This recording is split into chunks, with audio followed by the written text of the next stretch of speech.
often have you stood looking up at more jet trails than you ever remember seeing before? Unlike normal contrails, which are usually short in length and short-lived, these thick white plumes linger for hours. Laid down by two or more aircraft in crisscrossing X patterns, tic-tac-toe grids, or perfectly parallel rows, chemtrails turn clear blue skies into a milky overcast, in spite of forecasts calling for sunny weather. The U.S. military and other government agencies deny that anything unusual is happening. Federal aviation authorities insist that these are normal flight operations.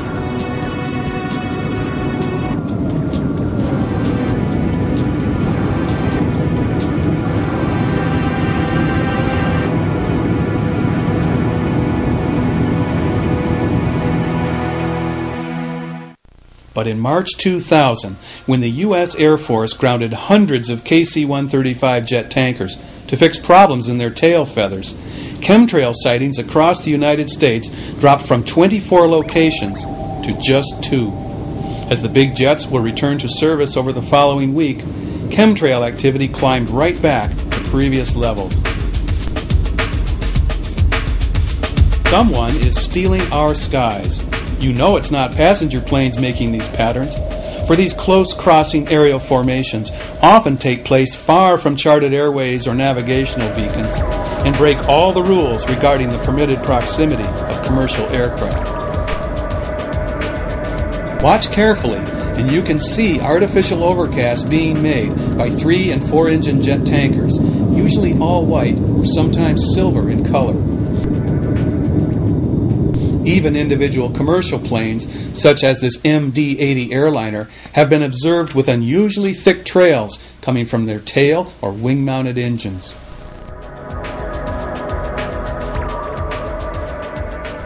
In a U.S. Air Force report on owning the weather, Weather Force specialists refer to these spraying operations as aerial obscuration. Contrails like this one usually form at high altitudes when the water vapor in hot engine exhaust momentarily condenses into wispy condensation trails. Though they can sometimes linger, according to the Air Force and Canadian aviation authorities, contrails usually vanish within a minute, like the wake behind a boat. Chemtrails are formed at lower altitudes and do not dissipate.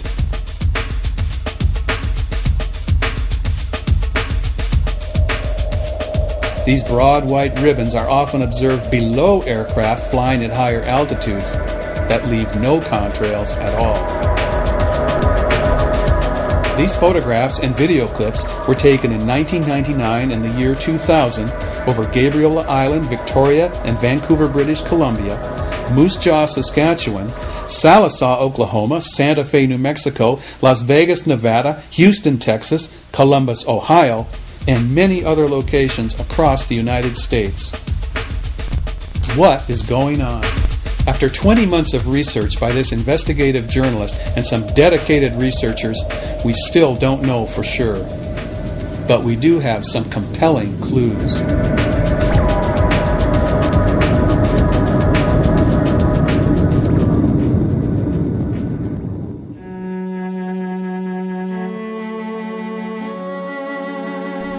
A recommendation by the father of the H-bomb, a feasibility study by the Lawrence Livermore National Laboratory, and a patent held by Hughes Aerospace call for spraying clouds of aluminum oxide and other highly reflective metallic particles into the greenhouse gas layer between 24,000 and 42,000 feet. The intent is to reflect enough incoming sunlight to slow runaway global warming. When Edward Teller addressed an international seminar on planetary emergencies in 1998, the Earth's lowest temperatures had just been found to be heating up more than 2 degrees Fahrenheit per century. As Teller called for a planetary sunscreen, the strongest El Nino ever recorded saw swordfish beaching in Scotland. Tropical marlin and mahi-mahi were being caught off the coast of Washington State, and the first Category 6 hurricane ever recorded packed sustained winds of 200 miles per hour. Similar superstorms, droughts, and floods killed 50,000 people that year, and cost insurance companies a record $92 billion, 3 times the annual dollar cost of the Vietnam War. Bigger than big oil and the international trade in arms, insurance companies handling more money than many once sovereign nations are one of the world's largest sources of investment capital.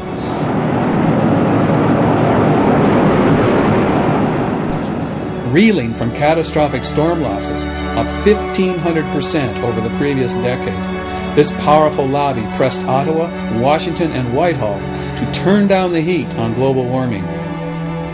Rapidly rising rates of solar radiation were already sparking epidemics of skin cancers and cataracts across North America, while costing U.S. farmers more than $3 billion in crop losses every year. The choice was stark.